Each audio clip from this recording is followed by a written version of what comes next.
Hello दोस्तों, welcome to online জিকে জ্ঞান চেনেল। আজি আমি আৰম্ভ কৰিম অসমৰ ভূগোলৰ 20টা প্ৰশ্ন উত্তৰ। আহক ভিডিঅ'টো আৰম্ভ কৰোঁ।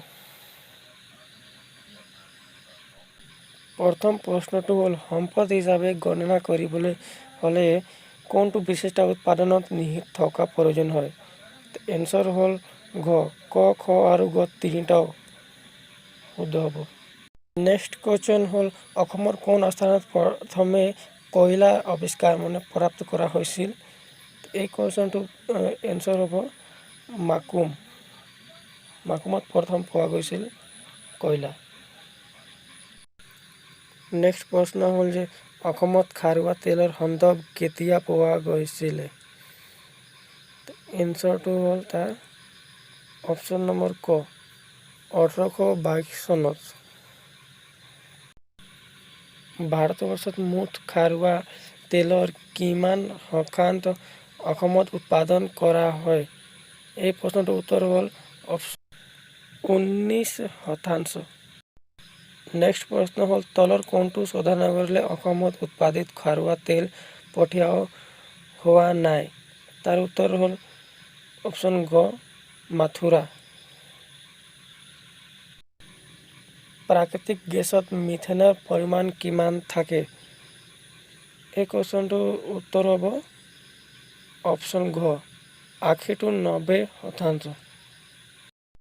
নেক্সট কুৱেশ্যন হ'ল ব্ৰহ্মপুত্ৰ উপত্যকা আৰু বৰাক উপত্যকাৰ মাজত অৱস্থিত পৰ্বতচাৰী হ'ল? এই অপশ্যনটো হ'ব বৰাইল পৰ্বত। অসমৰ পাহাৰীয়া জিলা দুখন হ'ল? তাৰ কুৱেশ্যনৰ উত্তৰ হ'ব কাৰ্বি আংলং আৰু উত্তৰ কাছাৰ। অসমৰ মুঠ মাটিকালিৰ পৰিমাণ হ'ল ৭৮,৪৩৮ বৰ্গ কিলোমিটাৰ। অসমৰ প্ৰথম তেল শোধনাগাৰটো হ'ল ডিগবৈ।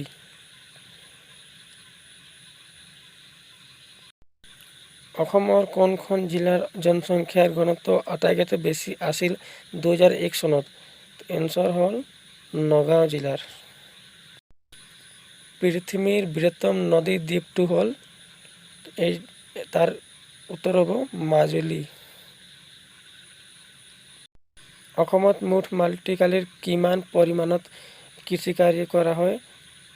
এই কুৱেশ্যনৰ উত্তৰ হ'ব 5.4%। অসমৰ বৃহত্তম চাহ বাগিচাখন হৈছে মোনাবাৰী চাহ বাগিচাখন। অসমৰ সৰ্ববৃহৎ কফি উৎপাদনকাৰী বাগিচাখন হ'ল? অপশ্যন খ, গুঞ্জ। অসমত কফি গৱেষণা কেন্দ্ৰ আছে? তাৰ এনচাৰ হ'ব বুঢ়াপাহাৰত আৰু ডিফুত দুয়ো ঠাইতে আছে। ডিগবৈ তেলক্ষেত্ৰ আৱিষ্কাৰ হৈছিল কোন চনত? এই কুৱেশ্যনৰ উত্তৰ হ'ব 1979 চনত।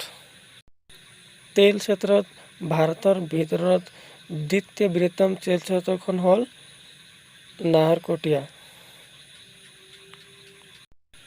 অসমৰ জিলাত লোনাপানীৰ উৎস আছে কাছাৰত। যদি আপোনাক ভিডিঅ'টো ভাল লাগে তেনেহ'লে আমাৰ চেনেলক ছাবস্ক্ৰাইব কৰি থাকিব।